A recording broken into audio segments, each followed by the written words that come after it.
अब हम बात करते हैं बेलदार समाज के लोगों के बारे में।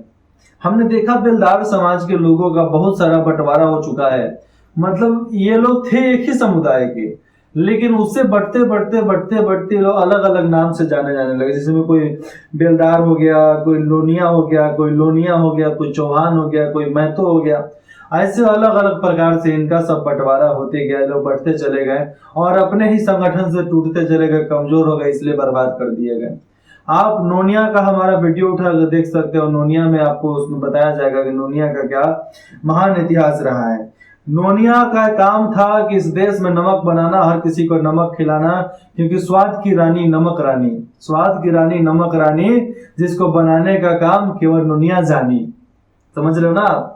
इसको बनाने का काम केवल नोनिया जानी, लोनिया जानी। इस तरीके से हमारा एक महान इतिहास रहा करता था, लेकिन हम लोगों ने संगठन के साथ नहीं रहा, एक साथ नहीं रहे, बिखरते चले गए, इसलिए बर्बाद कर दिए गए।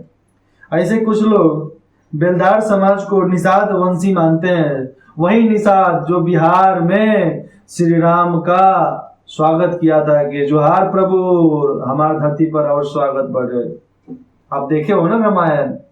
निषाद राज जो थे वो निषाद इसी समुदाय के थे। निषादों का काम होता था मछली पालन, मछली खाना पीना बेचना, चाहे मछली खेती बाड़ी करना, चाहे कुछ फल लगा देना, नदी किनारे जो हो जाए वो हो जाए।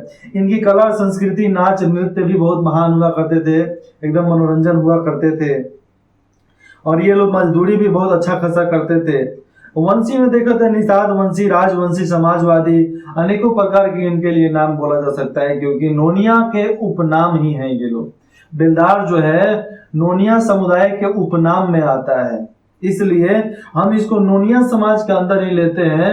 तो एक नोनिया समुदाय जो होता है ना, तो नोनिया समुदाय एक संगठन, इस संगठन से आप लोग अलग हो गए, इसलिए कमजोर हो गए। और आप लोग को अलग करने का जिम्मा अंग्रेजों का जाता है, और उसके बाद हमारे नेता विधायकों का जाता है कि जो आप पे नजर नहीं मारे, जिसके लिए आप लोगों को आज भी झोपड़पट्टी में बहुत लोगों को रहना पड़ता है। आज भी बहुत गरीब हो गए हैं, आज भी बहुत गरीब रह गए हैं। तो हमें क्या चाहिए? शिक्षा, रोजगार, स्वास्थ्य। मैं हर्षवर्धन बिहार मैं वादा करता हूं कि मेरी सरकार जब आएगी तो मेरा काम इतना ही है कि मैं आपको बेहतर शिक्षा दे सकूं, स्वास्थ्य दे सकूं, रोजगार दे सकूं। अगर आप हमारा साथ देना चाहते हैं, अगर आप देखना चाहते हैं कि हमारा राज्य, हमारा समुदाय बढ़ोतरी पे जाए, हमारा राज्य हमारे समुदाय के लिए कोई बात करे, तो आपको सबसे पहले आवाज उठानी पड़ेगी, सरकार बदलनी पड़ेगी।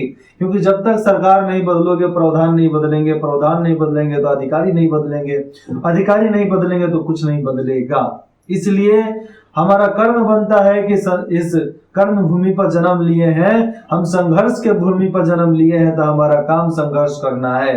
तो उठो, जगो, लड़ो, संघर्ष करो। जय हिंद, जय बिहार।